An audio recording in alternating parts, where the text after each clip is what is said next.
Boys and girls, welcome back. And today, I'm actually going to share with you one of my biggest secrets. I'm going to tell you one and only diet that I give all my clients. And yeah, I know I always say that this is very personalized coaching and it's not a one-size-fits-all. Actually, it is a one-size-fits-all. And I'm going to spill the secret with you today. I don't know if you guys are ready for this. I don't know if I'm ready for this. Anyways, let's just jump into it. So, the one and only, that's two, the one and only diet that gets you all the fat loss that you need is actually, well, if you did come with the idea that I will give you a one diet, then you're an idiot and you should have known better, because that's not how it works. Yet you still have hope that one day you're gonna find it. Well, there's one thing I didn't lie about, and today I'll walk you through the process that I actually carry out for my clients to give them the diet. So it was no lies. Of course, a one-size-fits-all diet doesn't exist. We're all different people with different needs. We all crave different foods and we all want to eat different amounts. So that's when you have to craft your own diet. Today I'm going to give you all the rules that you can follow so you can craft a diet that's as close as possible, something that a coach would give you. And from that moment forward, then you can tinker it with yourself. Let's actually grab some writing materials today so we can fully go through this together. You should do the same. If you stick to the end, I'll give you a little secret that would probably help you out loads. First, who are we making a diet for today?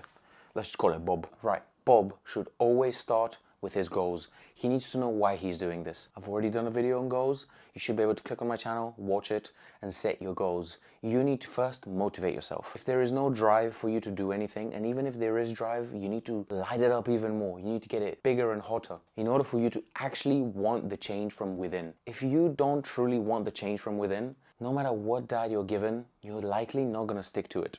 So start with that. Set your goals, tell yourself why you want it. Now let's actually get to the diet. First, we're gonna jot down 3 foods that we love and we want to eat. These could be of any category. So Bob likes pizza. He also really likes lasagna. And he also loves burgers. Bob, however, knows that these foods aren't the best for him. He's likely thinking right now that he's never gonna see them again.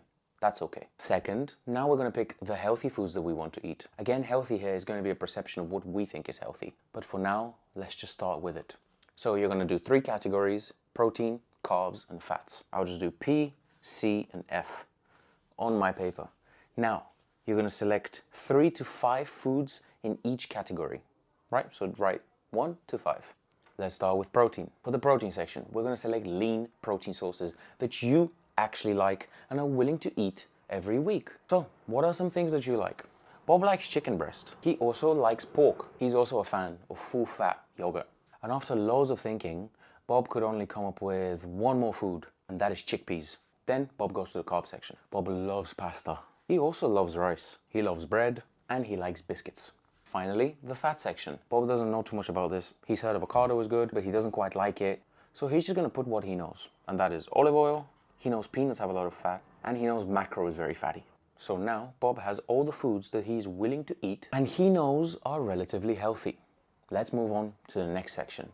This is the section where we're going to have to bring out our calculators. And this is actually the section that most people don't want to do themselves, because 1, it's a bit taxing, and 2, they don't exactly know how to. This is where we're going to have to do a few calculations to figure out exactly how much we need a day.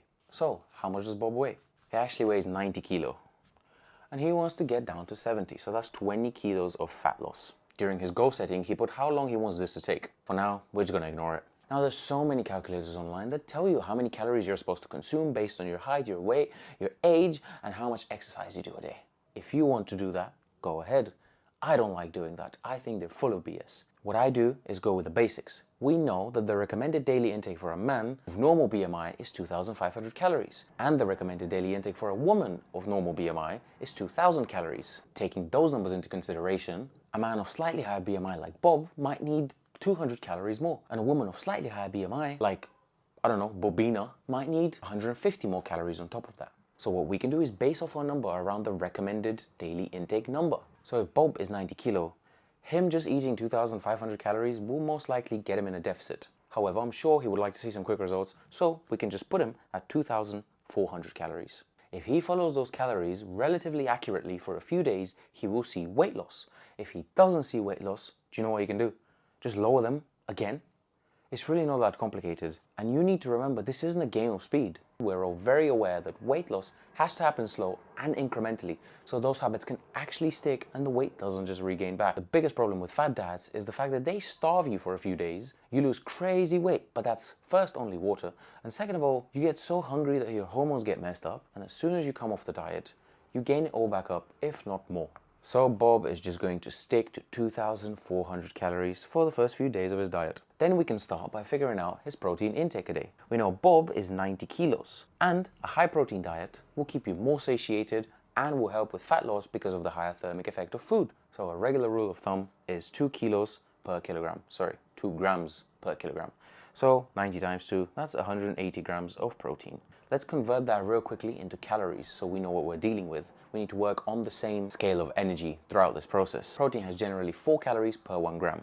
So that's 180 times 4, which equals 720 calories. The next thing we actually have to figure out is not the carbs, it's the fats. The dietary fats must be between 20 to 30% of your whole total calorie intake a day. Fats are extremely important for your hormone production and immune system, so you should never go under 20% of the total energy intake. So let's calculate Bob's rough ballpark of how much fats he should be consuming a day. So he had 2,400 calories a day. 20% of that is 480 calories coming from fats, and 30% of that is 720 calories. So he has some leeway between those numbers, but obviously, as with most things, just go for the average and put him down at 25, which comes to 600 calories. So now Bob has 600 calories coming from fat, and he has 720 calories coming from protein. Add those up, and that equals 1,320 calories. And he was going to have 4,200 calories. So what do we do now? Minus 1,320 from 2,400, which equals 1,080 calories. Now, all those calories will be coming from carbs. See what we did there? Now, divide that by 4, and you get 270 carbs a day. That's not quite low carb, is it now? You see why you don't actually have to be on a low carb diet? That's all BS. And yes, keto and carnivore can work, but at the end of the day, they both just rely on a calorie deficit. It basically means whatever you're eating, if you're in a calorie deficit, you are going to see the results. Now, is that the most healthy thing to do? No, it is not. But I'm sure if you're obese, just losing weight will benefit you in so many other ways. Even if you're losing it with ice cream and McDonald's. Obesity has some of the highest comorbidity rates. So many other health issues and complications happen because of obesity. So lose the damn weight and stop stressing so much about what you do. Anyway, slight off tangent, back to this. Now we have our grams of protein, which is 180. We have our carbs, which is 270. Oh, and we didn't turn fat into grams, so just divide 600 by 9. And that comes to reoccurring 66, so just put it at 67. Now, we know what foods Bob wants to eat. We know in what ranges Bob has to eat these foods. Now we need to figure out how we're going to structure his meals. So first of all, we need to take into consideration, what does Bob do on his day-to-day basis? Does he go to work 9 to 5? Does he go to the gym at some time? Does he actually have a different working schedule like 7 to 3? Let's just make Bob the average Joe. Well, that's a funny one. And he's going to be working a 9 to 5 and he goes to the gym at 6. And then he gets back home and he goes to bed at around 11. So, how should you structure your meals? Let's say Bob is a really hungry guy. He's always starving. He always wants to snack on something. If you always want to eat something, that doesn't have to be a setback. Use that to your advantage. So, instead of giving Bob 3 meals, where there's such a big gap between his meals and he ends up starving, let's give him 4. So, all these calories are going to have to be divided in 4 meals. Now, at what point of the day is Bob the most hungry? Well, he gets up in the morning, he's not really hungry, but he's just slightly peckish, he wants a quick snack. So, that's when he ends up having a few biscuits with his coffee. Then he gets to work about lunchtime, he's slightly hungry, he eats quite a bit of food, he gets takeout most of the time, like a burger next to his office job, but again, he's not really starving. Now by the time of his lunch, which in his case is around 12 to 1, till he gets back home after the gym, which ends up being around 7:30 to 8, he is absolutely starving. Like he would eat anything he sees. Oftentimes that leads to him getting takeaway on the way back home or coming back home and eating just a bunch of shit that he has found because he can't be asked to cook. So it seems like Bob gets hungry the most around dinner. However, this issue seems like it could be for 2 reasons. Obviously there's a big gap in between his lunch and his dinner, and he thinks snacks are bad, so he doesn't end up eating anything in between that time. So potentially if we just put a meal right in between that time, that craving could go away. Or he genuinely could just be getting the most hungry around dinner time, and that meal might not just be energy, but it might be emotional support. It's the end of his long days. He just wants something warm, hearty, filling, comforting, which tends to be slightly more unhealthy, and he tends to overeat a little bit more. So with that in mind, we're going to try to divide his meal calories in such a way that there is a little bit more leeway towards the end of the day. Now, some rules to keep in check. Protein should be relatively equal through each meal.